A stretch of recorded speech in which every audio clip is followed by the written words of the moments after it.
আজকে আমার রেসিপি তড়কা। এখন কড়াইতে তেল দিয়েছি।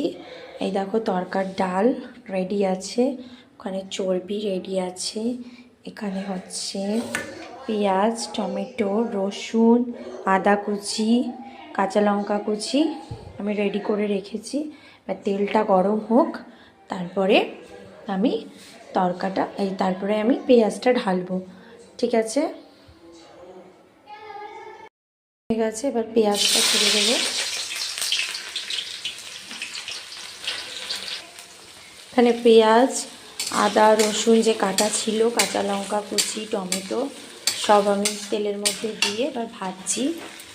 এবার একটু ভাজা ভাজা হলে ডালটা দেব।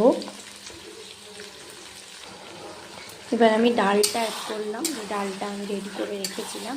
এই ডালটা কিছুই না রেডি করতে, এর মধ্যে আদা, রসুন, পেঁয়াজ কুচি দিয়ে ডালটা সেদ্ধ করে রেখে দিয়েছিলাম।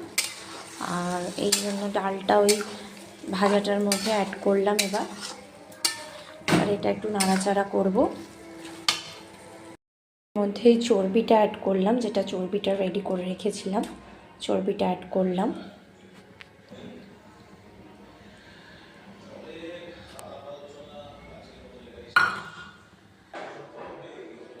স্বাদ মতো নুন অ্যাড করলাম। তোমরা তোমাদের স্বাদ মতো নুন অ্যাড করবে। কাসুরি মেথি অ্যাড করলাম।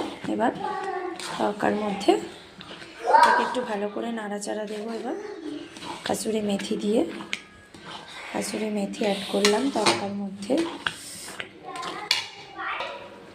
এবার চানা মশলা অ্যাড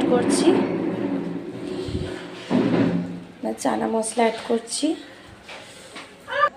রেডি তড়কা আমাদের। তোমরা কীরকম করে বাড়িতে তড়কা বানাও অবশ্যই কমেন্ট করে জানিও, এরকম করে বানাও কি না। টাটা। আমাদের এবার রাত্রিরের ডিনার হলো রুটি আর তড়কা। ঠিক আছে, বাই বাই।